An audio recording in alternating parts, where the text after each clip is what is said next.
Le jeu vidéo est une industrie importante. Avec des milliards de chiffres d'affaires, de nouveaux joueurs curieux, de nouvelles idées et innovations, le jeu vidéo nous promet de grandes choses à l'avenir. Et c'est bien sur ce principe que je me suis posé la question, à quoi pourraient ressembler les jeux du futur ? Quelles seront les futures innovations, les prochaines mécaniques ainsi que les nouveautés ?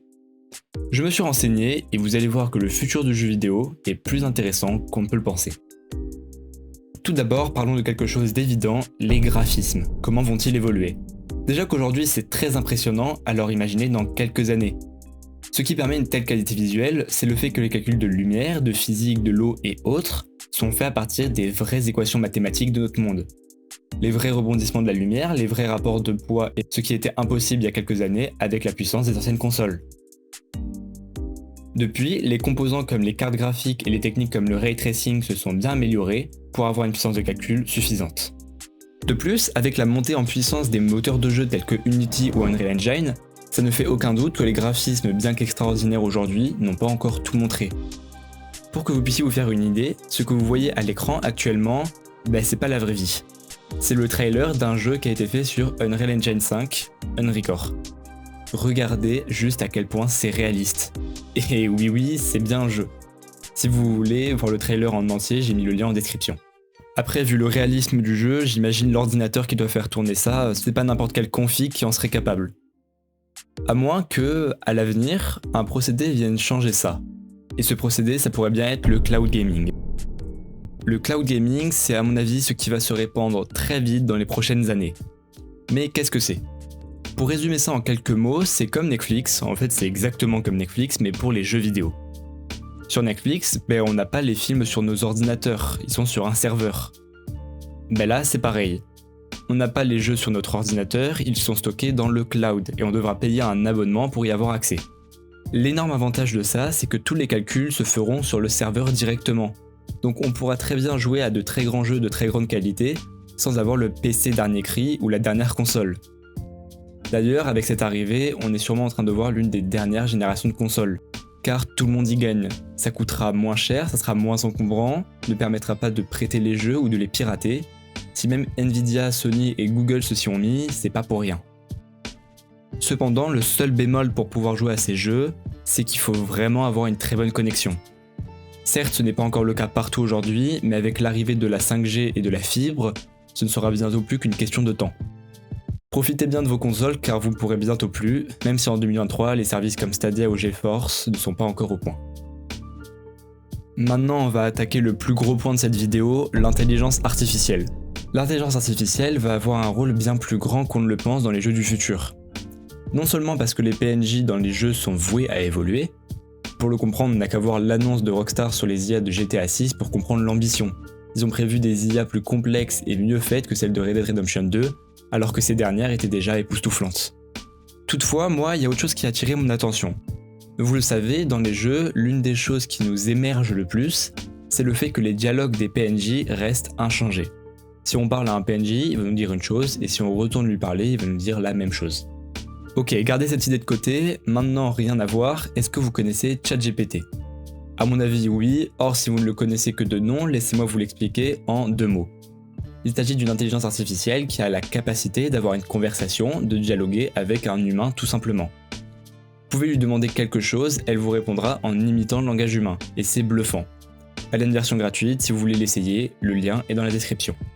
Bon, je pense que vous voyez là où je veux en venir. Si je vous ai évoqué le problème des dialogues et que je vous ai parlé de ChatGPT, c'est parce que quelqu'un a eu la brillante idée de l'inclure dans un jeu nommé Mount & Blade 2. Laissez-moi vous montrer les images. On peut voir que le joueur peut demander ce qu'il veut, et le PNJ qui a réalisé ChatGPT va lui fournir une réponse cohérente. Et ça, c'est vraiment très impressionnant, car d'un point de vue immersion, c'est le paroxysme, c'est du jamais vu. Avec ça, on peut voir le potentiel des IA qui pourraient avoir en apparence rien à voir avec les jeux vidéo. Imaginez, une IA qui va être chargée de vous répondre comme ChatGPT, et une autre qui va être chargée de transcrire à l'oral les paroles. Ça peut vous paraître inimaginable, mais c'est le projet ACE de Nvidia, qui nous promet une immersion bien plus grande et des univers bien plus riches. Hey Jen, how are you? Unfortunately, not so good. How come? I am worried about the crime around here.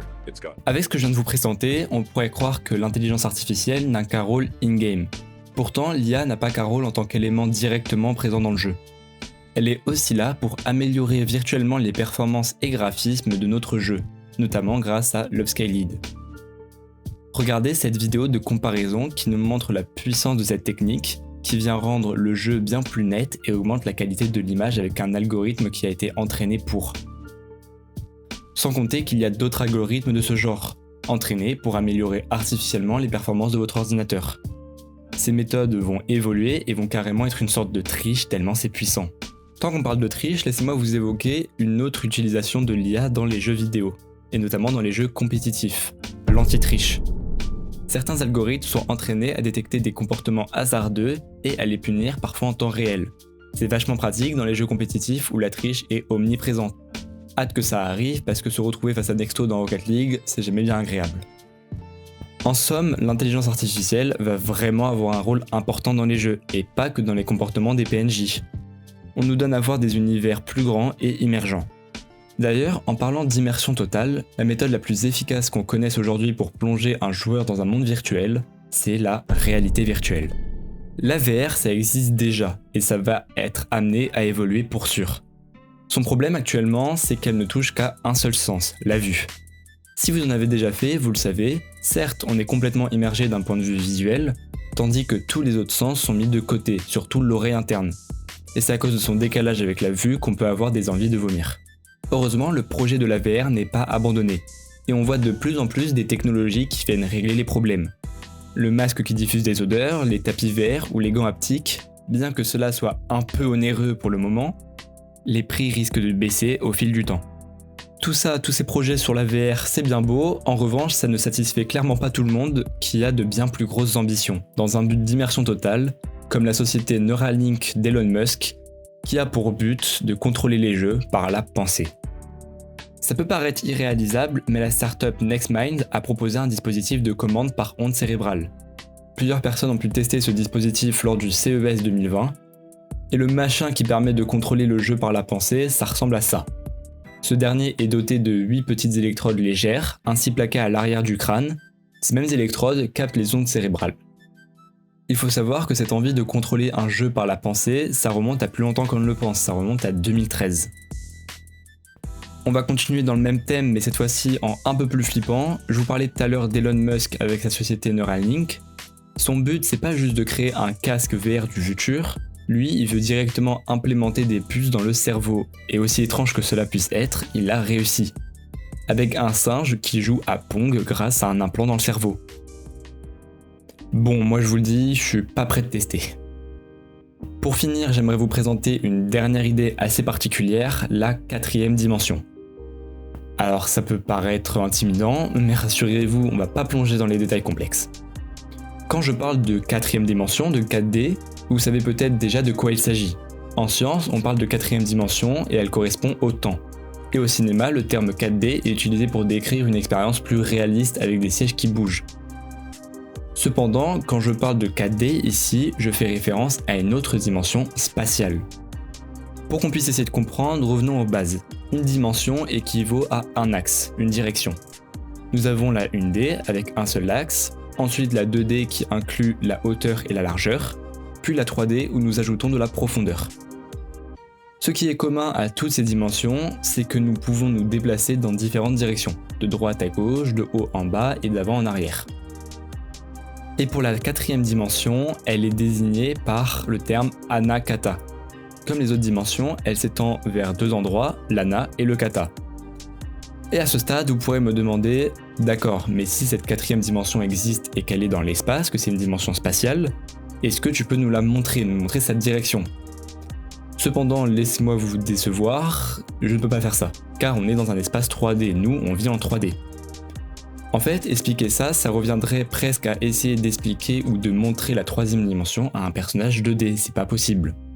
Alors oui, c'est assez flou, mais je vais vraiment pas rentrer dans les détails, car une autre vidéo l'a fait bien mieux que moi, celle de Trash, qui a réalisé une excellente vidéo sur le sujet. Je vous recommande vraiment d'aller la voir si vous êtes intéressé, ils expliquent tous ces détails en profondeur. Et évidemment, le lien est en description. Retenez simplement que l'idée d'un jeu en 4D pourrait ressembler à ça. Oui, je comprends, on dirait que c'est un bout de code mal assemblé, à première vue, mais je peux vous assurer que lorsqu'on commence à un peu pratiquer, ça prend davantage de sens.